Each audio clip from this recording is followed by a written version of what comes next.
അതെ, ഇന്നലെ സ്കൂളിലേക്ക് പരീക്ഷ ഉണ്ടെന്ന് അമ്മേന്റെ അടുത്ത് ഇവള് കള്ളം പറഞ്ഞിട്ടാണ് ഒപ്പം ഫ്രണ്ടിന്റെ ഒപ്പം പോയിട്ടുള്ളത്. രണ്ടുപേരും അച്ഛൻ ബൈക്കിൽ ആക്കി കൊടുക്കുകയാണ് ചെയ്തിട്ടുള്ളത്. ഇവരെ എവിടെയാണ്, സ്കൂളിൽ തന്നെയാണോ വിട്ടത്? സ്കൂളിലെ ക്യാൻറ്റീനിന്റെ അവിടെ ഫുഡ് കഴിക്കാനായിട്ട് അവിടെ ഏൽപ്പിച്ച് പോയത്. അസ്സലാമലൈക്കും.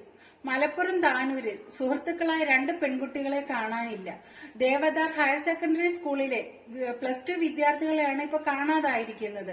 ഫാത്തിമത്ത്, ഷഹദ, അഷദി എന്നീ 2 വിദ്യാർത്ഥികളെയാണ് ഇന്നലെ മുതൽ കാണാതായിരിക്കുന്നത്. 16 വയസ്സുള്ള പെൺകുട്ടികളാണ് വീട്ടിൽ നിന്നും പരീക്ഷയ്ക്കാണെന്നും പറഞ്ഞിട്ട് വീട്ടിൽ നിന്ന് ഇറങ്ങിയിരിക്കുന്നത്. അതിൽ ഒരു കുട്ടിക്ക് പരീക്ഷ ഉണ്ടായിരുന്നു ഇന്നലെ. എന്നാൽ ആ കുട്ടികൾ സ്കൂളിൽ ചെല്ലുകയോ പരീക്ഷ അറ്റൻഡ് ചെയ്യുകയോ ഒന്നും ചെയ്തിട്ടില്ല.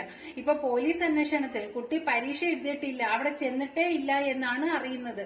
ഈ 2 പെൺകുട്ടികളെയും ഇപ്പൊ പോലീസ് അന്വേഷിച്ചുകൊണ്ടിരിക്കുകയാണ്. ഇപ്പൊ ഒരു നിർണായക തെളിവ് കിട്ടിയിട്ടുണ്ട്. ഈ 2 പെൺകുട്ടികളുടെ കയ്യിലും മൊബൈൽ ഫോൺ ഉണ്ട് എന്നുള്ളതാണ്. 2 പേരുടെയും ഫോണ് സ്വിച്ച് ഓഫ് ആണ്.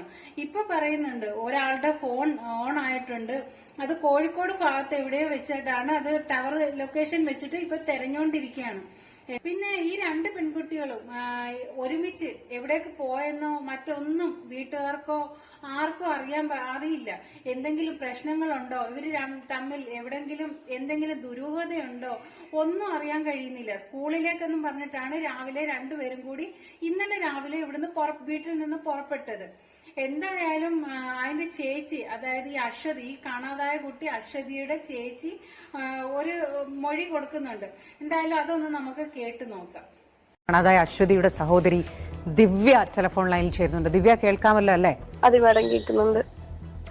ഇന്നലെ സ്കൂളിലേക്കെന്ന് പറഞ്ഞു പോയതാണ് 2 പേരും അല്ലേ? അതെ, ഇന്നലെ സ്കൂളിലേക്ക് പരീക്ഷ ഉണ്ടെന്ന് അമ്മേന്റെ അടുത്ത് ഇവള് കള്ളം പറഞ്ഞിട്ടാണ് ഒപ്പം ഫ്രണ്ടിന്റെ ഒപ്പം പോയിട്ടുള്ളത്. രണ്ടുപേരും അച്ഛൻ ബൈക്കിൽ ആക്കി കൊടുക്കുകയാണ് ചെയ്തിട്ടുള്ളത്. ഇവരെ എവിടെയാണ്, സ്കൂളിൽ തന്നെയാണോ വിട്ടത്? സ്കൂളിലെ ക്യാൻറ്റീനിന്റെ അവിടെ ഫുഡ് കഴിക്കാനായിട്ട് അവിടെ ഏൽപ്പിച്ച് പോയതാണ്. അപ്പൊ ഒരു കഴിച്ചോണ്ടെന്ന് പറഞ്ഞിട്ട് അവര് അച്ഛനെ പറഞ്ഞയച്ചു. പിന്നെ അവരെ വിളിച്ചിട്ട് കിട്ടി. ആ ഒരു ഒറ്റ വട്ടം മാത്രം അവരെ വിളിച്ചിട്ട് കിട്ടിയിട്ടുള്ളൂ. ഫുഡ് കഴിച്ചോന്ന് ചോദിച്ചിട്ട് വിളിച്ചു. അപ്പൊ അവര് ഫുഡ് അവിടുന്ന് കട തുറന്നിട്ടില്ല, പുത്തൻതിരി പറഞ്ഞ് കുറച്ചുകൂടി ലോങ് സൈഡിലേക്ക് പോയിട്ട് കഴിക്കാൻ മതി പറഞ്ഞിട്ട് അങ്ങോട്ട് പോയി. എന്നതിന് ശേഷം പിന്നെ അവരെ കിട്ടിയിട്ടില്ല. ഈ സ്കൂളിൽ കൊല്ലപ്പരീക്ഷ ആയതുകൊണ്ട് ടീച്ചർ വിളിച്ച് ചോദിക്കുകയായിരുന്നു ഈ കുട്ടി വന്നിട്ടില്ലല്ലോ എന്ന്. എന്നിട്ട് ടീച്ചർ ഇവിടെ എടുത്ത് പോലീസ് സ്റ്റേഷനിൽ ഇൻഫോർമേഷൻ ചെയ്യുകയായിരുന്നു. അങ്ങനെയാണ് പേരൻസ് എല്ലാവരും ഞങ്ങൾ എല്ലാവരും അറിഞ്ഞിട്ടുള്ളത്. 3 മണിക്ക് ഇൻഫോർമേഷൻ കൊടുത്തിട്ടുണ്ട് പോലീസിന്. ഓ, സ്കൂളിൽ നിന്ന് അറിയിക്കുകയാണ് ചെയ്തത്, അതിനുശേഷമാണ് നിങ്ങൾ മനസ്സിലാക്കുന്നത്? അതെ അതെ, സ്കൂളിലെ ടീച്ചർ ഞങ്ങൾക്ക് പേരൻസിനെ വിളിക്കുകയായിരുന്നു. ഈ മുസ്ലിം കുട്ടി ഉണ്ട്, അവരെ ഉമ്മാക്ക് വിളിച്ചു പറഞ്ഞു, അവര് എന്റെ അമ്മയ്ക്ക് വിളിച്ചു പറഞ്ഞു.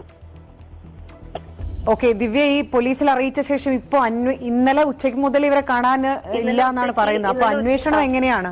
ഇന്നലെ ഉച്ചയ്ക്ക് ഞങ്ങളെല്ലാരും, ഞാൻ വൈകിട്ടാണ് ഇവിടെ എത്തിയിട്ടുള്ളത്. ഞങ്ങൾ ഇന്നലെ 2 മണിക്കാണ് വീട്ടിലേക്ക് അമ്മയ്ക്ക് വയ്യാണ്ട് ഹോസ്പിറ്റലിൽ പോയത്. അപ്പൊ ഹോസ്പിറ്റലിൽ നിന്നിപ്പോ രാവിലെ ഞാൻ 8:30 ഞങ്ങളിപ്പോ ഇവിടെ എത്തിയത്. ഇപ്പൊ ഇൻഫോർമേഷൻ ഒന്നും സാറ് പ്രത്യേകിച്ച് ഒന്നും കിട്ടിയിട്ടില്ല എന്നാണ് പറഞ്ഞിട്ടുള്ളത്.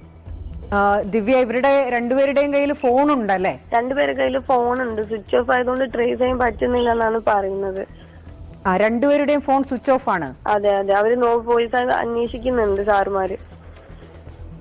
ഓക്കെ, ഈ കുട്ടികൾ കോഴിക്കോട് ഭാഗത്തേക്ക് പോയി എന്നൊക്കെയുള്ള സൂചന എവിടെ നിന്നാണ് വന്നത്? ആരാണ് പറഞ്ഞത്? അത് പല ഫ്രണ്ട്സുകളുടെ അടുത്ത് നിന്ന് പല വാക്കുകളാണ് മാഡം കേൾക്കുന്നത്. അപ്പൊ ഓരോരുത്തർ അങ്ങോട്ടും ഇങ്ങോട്ടൊക്കെ പോയി അന്വേഷിച്ച് ഇപ്പൊ വന്നു. കോഴിക്കോട് ബീച്ചിൽ പോയി അന്വേഷിച്ച് വന്നു. ഇപ്പൊ ഇവിടെ അടുത്ത് തൂവൽത്തീരം പറഞ്ഞ കടൽ ബീച്ച് ഉണ്ട്, അവിടെയും പോയി അന്വേഷിച്ചു, അവിടെ ഒന്നുമില്ല. ഈ 2 കുട്ടികൾ ഇവര് കൂട്ടുകാരാണ്? ഇവരെ എവിടെയെങ്കിലും ഒക്കെ ഇങ്ങനെ യാത്ര പോവുക അങ്ങനെയൊക്കെ എന്തെങ്കിലും മുമ്പ് പോയിട്ടുള്ളവരാണോ? ഇതിൽ ഷഹദ പറഞ്ഞ പെൺകുട്ടി ഷൊർണൂർക്കൊക്കെ ഒറ്റയ്ക്ക് പോയിട്ടുണ്ട്. ഇവര് ടൂറ് വിടാൻ പേടിച്ചിട്ടൊക്കെ വിട്ടിട്ടില്ല. അപ്പൊ അതിന്റെ വാശി ദേഷ്യം കാരണം ഒറ്റയ്ക്ക് പോയിട്ടുണ്ട്. മുൻപ് പോയിട്ടുണ്ടല്ലേ? പക്ഷെ അശ്വതി അങ്ങനെയൊന്നും പോയിട്ടില്ല. അവൾ അങ്ങനെ പോയിട്ടില്ല. ഈ മറ്റേ കുട്ടിക്ക് പോയി പരിചയമുണ്ട്, അതാണ്. ഓക്കെ, നിങ്ങൾക്ക് മറ്റെന്തെങ്കിലും സംശയങ്ങളുണ്ടോ? കുട്ടികൾ ആരെങ്കിലും വിളിച്ചിട്ട് പോയതാണോ, അങ്ങനെ എന്തെങ്കിലും സംശയങ്ങളുണ്ടോ? ഇല്ല, അങ്ങനെയൊന്നും ഇല്ല. ഈ ഷഹദയുടെ ഫാമിലിയുമായിട്ട് സംസാരിക്കാൻ പറ്റിയോ ദിവ്യ? അവര് ഇതിപ്പോ ഹോസ്പിറ്റലിൽ പോയിട്ട് ഇപ്പൊ ഇങ്ങോട്ട് വരുന്നു പറഞ്ഞിട്ട് എത്തിയിട്ടില്ല. ഹോസ്പിറ്റലിൽ ആരാണുള്ളത്? ദിവ്യയുടെ അമ്മയാണോ? ഹോസ്പിറ്റലിൽ അമ്മേനെ വയ്യായിട്ട് ഞങ്ങളിപ്പോ ഹോസ്പിറ്റലിൽ രാവിലെ ഇങ്ങോട്ട് ഇപ്പൊ പോലീസ് സ്റ്റേഷനിൽ നിൽക്കുകയാണ്, താനൂര് പോലീസ് സ്റ്റേഷനിൽ. ഇതുവരെ നടത്തിയ അന്വേഷണത്തിൽ എന്താണ് പോലീസ് പറയുന്നത് ദിവ്യ?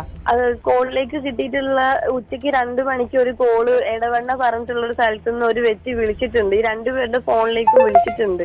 അപ്പൊ ആ നമ്പറിലുള്ള വ്യക്തി ആരാണ് എന്നാന്നുള്ളതൊക്കെ നോക്കുകയാണ് ഇപ്പൊ സാറ്.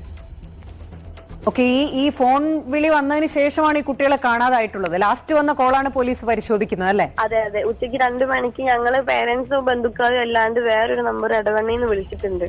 അപ്പൊ ഈ രണ്ടുപേരെയും വിളിച്ചിട്ടുണ്ട്. രണ്ടുപേരെ വിളിച്ചിട്ടുണ്ട്, ഇവർ അങ്ങോട്ടും വിളിച്ചിട്ടുണ്ട്. അങ്ങനെ മാത്രമാണ് അറിയാൻ പറ്റിയിട്ടുള്ളത്.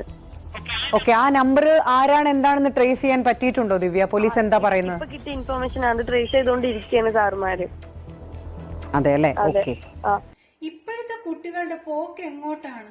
പെണ്ണെന്നോ ആണെന്നോ വ്യത്യാസമില്ല, അങ്ങ് ഇറങ്ങി പോയിരിക്കുകയാണ്. വീട്ടിലൊന്നും പറയണ്ട, വീട്ടിലൊരു വഴക്ക് പറയണ്ട, എന്തെങ്കിലും ഒന്ന് മിണ്ടുന്നതിന് അപ്പുറം അപ്പോഴേ ഇറങ്ങി അങ്ങ് പോയിരിക്കുകയാണ്.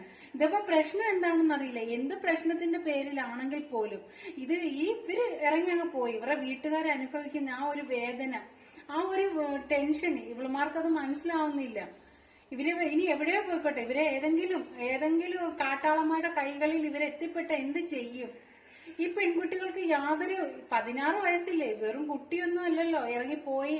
അങ്ങനെ ഇപ്പൊ ഈ സോഷ്യൽ മീഡിയയുടെ ഉപയോഗം, മൊബൈൽ ഫോണിന്റെ ഉപയോഗം ഒക്കെ കാരണം ഈ പെൺകുട്ടികളായാലും ആൺകുട്ടികളായാലും ഒക്കെ ഒരുവിധം ഒരുപാട് വഴി തെറ്റുന്നത് ആ ഒരു സോഷ്യൽ മീഡിയ ഉപയോഗം കാരണം തന്നെയാണ്.